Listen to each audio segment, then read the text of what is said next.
दोस्तों वेदांता लिमिटेड की बात करें तो स्टॉक के अंदर भारी गिरावट देखने को मिल रही है। सुबह शुरुआत तो ठीक ठाक हुई थी लेकिन उसके बाद में गिरावट काफी बढ़ गई। बाजार उतना ज्यादा नहीं गिरा जितनी गिरावट वेदांता के अंदर है। तो उसके पीछे की वजह को समझेंगे, आखिर वेदांता इतना क्यों गिरा है। यहाँ पे वेदांता के चेयरमैन अनिल अग्रवाल का नया बयान निकल कर आया है। ईरान इजराइल युद्ध के बाद उन्होंने सरकार से कुछ डिमांड की है। क्या है पूरी अपडेट उसको जानेंगे। और कोटक सिक्योरिटीज ने इस गिरावट के बाद में भी यहाँ पे वेदांता को लेकर अपनी बुलिश कमेंट्री की है। उन्होंने यहाँ पे पॉजिटिव अपना रुख रखा है, उसको भी जानेंगे। और यहाँ पे ये जो इस समय युद्ध की स्थिति बनी हुई है उसका क्या निगेटिव असर वेदांता पे और दूसरी मेटल कंपनी पे पड़ेगा उसको भी समझेंगे इस वीडियो के माध्यम से। लेकिन फ्रेंड्स उससे पहले अगर आप पहली बार हमारे चैनल पे आए तो चैनल को सब्सक्राइब कर दीजिए, एक बेल आइकॉन दबा दीजिए ताकि जब भी नया वीडियो बने पहला नोटिफिकेशन आपको मिले। वीडियो पसंद आए तो लाइक से जरूर कीजिए। चलो फ्रेंड्स वीडियो स्टार्ट करते हैं। मैं हूँ आपका दोस्त SB दवे और हमारे अपने चैनल ऑनलाइन कमाई में आपका बहुत बहुत स्वागत है। सबसे पहले BSE सेंसेक्स की बात कर ले तो इस समय पौने 3 का टाइम है। बाजार क्लोजिंग में अभी थोड़ा सा 45 मिनट बाकी है। 79,451 के स्तर पर है जहाँ पे 787 पॉइंट की गिरावट है, यानी 0.98% या यूँ कह सकते हैं कि लगभग 1% की इस समय बाजार में गिरावट है। तो ये देख लीजिए सुबह शुरुआत तो बहुत भारी गिरावट के लगभग 1700 पॉइंट की गिरावट के साथ हुई थी। और ये गिरावट देख सकते हो कि काफ़ी देर रही, लेकिन उसके बाद बाजार रिकवर कर गया। इस समय बाजार अपने हाईएस्ट लेवल पर है इंट्राडे के, और बाजार में अब 600-700 पॉइंट की ही गिरावट रह गई, यानी 1000 पॉइंट की लगभग रिकवरी हुई है ऊपर के लेवल से। 1000 से 1200 पॉइंट की रिकवरी दिखाई है। बाजार के लिए अच्छी बात है ये।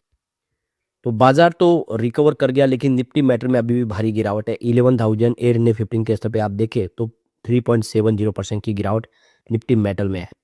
और इसी वजह से देखें तो वेदांता में भी लगभग उतनी ही गिरावट है। 697 पे इस समय वेदांता का स्टॉक है जहाँ पे 3.53% लगभग 3.5% की गिरावट है। तो सुबह बाजार भारी गिरावट के साथ शुरू हुआ लेकिन यहाँ पे वेदांता का स्टॉक ठीक लग रहा था। 710 पे शुरुआत की, 723 की क्लोजिंग थी पिछली, और 718 तक इंट्राडे में चला भी गया। लेकिन जैसे जैसे बाजार रिकवर हुआ वेदांता रिकवर नहीं हुआ, बल्कि उलट वेदांता में भारी गिरावट हो गई जिसकी वजह से 700 का लेवल फिर टूटा, यानी इस समय दबाव देखने को मिल रहा है। तो यहाँ पे नाल्को, हिंडाल्को और वेदांता जैसे मेटल के शेयर आज US ईरान के युद्ध की वजह से काफ़ी दबाव में आ गए। तो आपको ये पता ही होगा कि वेदांता भी बहुत बड़ा एल्यूमिनियम का प्रोड्यूसर है।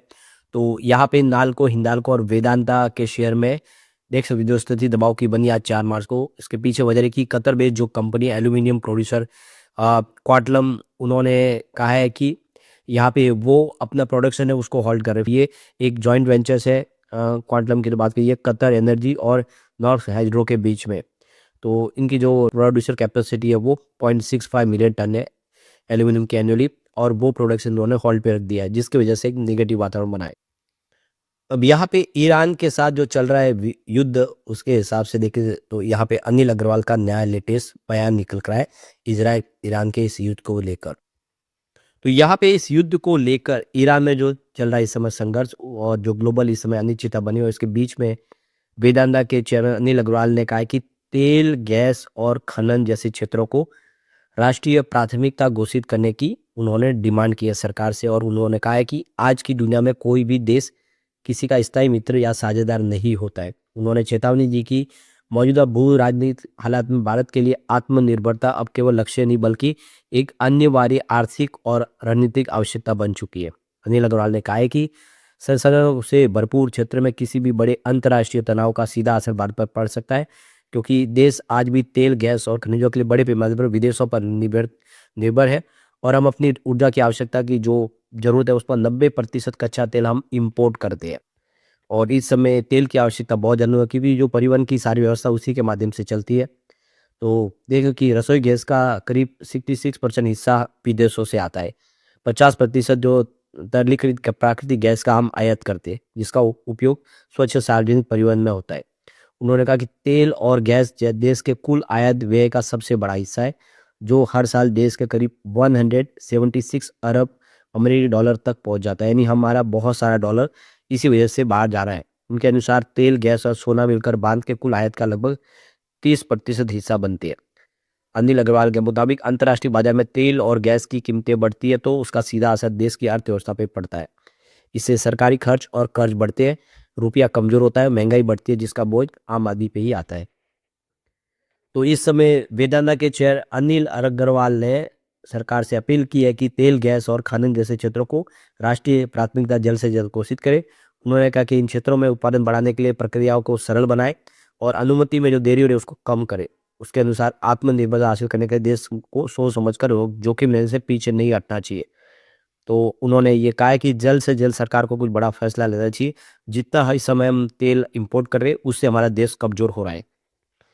तो यहाँ पे अनिल अग्रवाल ने कहा कि इस समय देश में मौजूद जो परिसंपत्तियां जिनमें अधिकांश सरकार के स्वामित्व में है, उनका बेहतर उपयोग किया जाना चाहिए। कम से कम 50% भागीदारी अनुभवी निजी कंपनियों को दिया जाना चाहिए।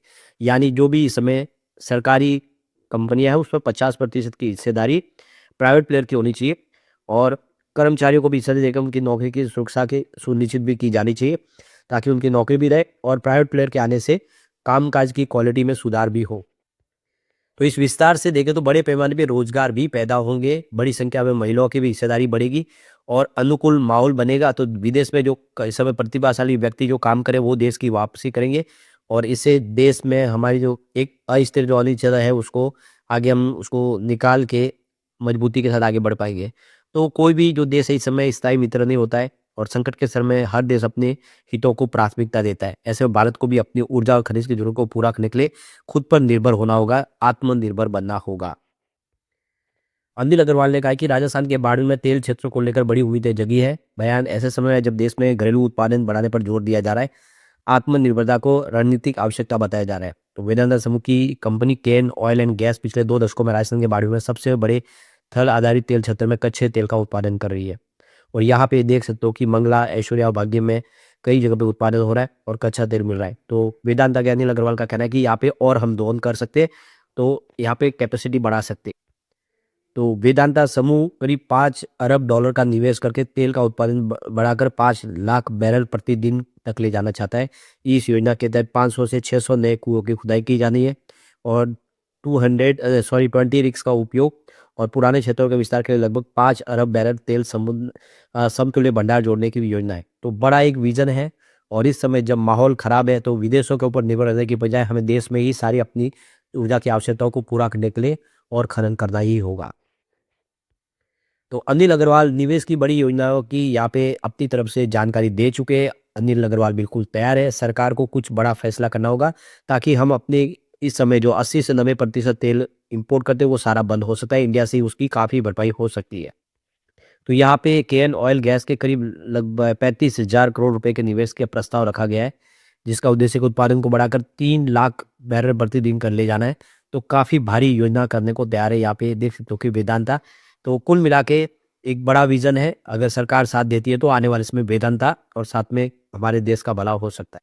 तो इस समय बाजार में गिरावट का माहौल है लेकिन कोटक सिक्योरिटीज और देख सकते हो कि यहाँ पे इस समय दूसरे ब्रोकरेज हाउस भी बुलिश है आईसीआईसीआई बैंक वेदांता जैसे शेयरों को लेकर और वेदांता का बिजनेस जो लगातार बढ़ रहा है। श्रीकांत चौहान जो कोटक सिक्योरिटीज के रिसर्च एनालिस्ट है उनका कहना है कि वेदांता के लिए एक अच्छी अपॉर्चुनिटी इस समय दिखाई दे रही है। उनका कहना है कि कंपनी का बिजनेस लगातार ग्रो कर रहा है, कंपनी का रेवेन्यू प्रॉफिट बढ़ रहा है, कंपनी का प्रोडक्शन बढ़ रहा है और कंपनी का डीमर्जर होने जा रहा है। कंपनी 5 हिस्सों में बंटने जा रही है। ऐसे में आने वाले समय निवेशकों को काफ़ी सारा फायदा होगा। तो इस समय गिरावट का माहौल है, स्टॉक थोड़ा नीचे है। इस मौके का फायदा उठाएंगे तो आने वाले समय ये बेहतर करेगा, ऐसी संभावना दे रही है कोटक सिक्योरिटीज को। लेकिन फ्रेंड्स कोई भी इन्वेस्टमेंट करने से पहले अपने फाइनेंशियल एडवाइजर से एडवाइस ले ले या अपना खुद का रिसर्च करें क्योंकि मैंने वीडियो आपके एजुकेशनल पर्पज के लिए ही बनाया। वीडियो पसंद आए तो लाइक से जरूर कीजिए और चैनल को सब्सक्राइब कर दीजिए। Thank you friends.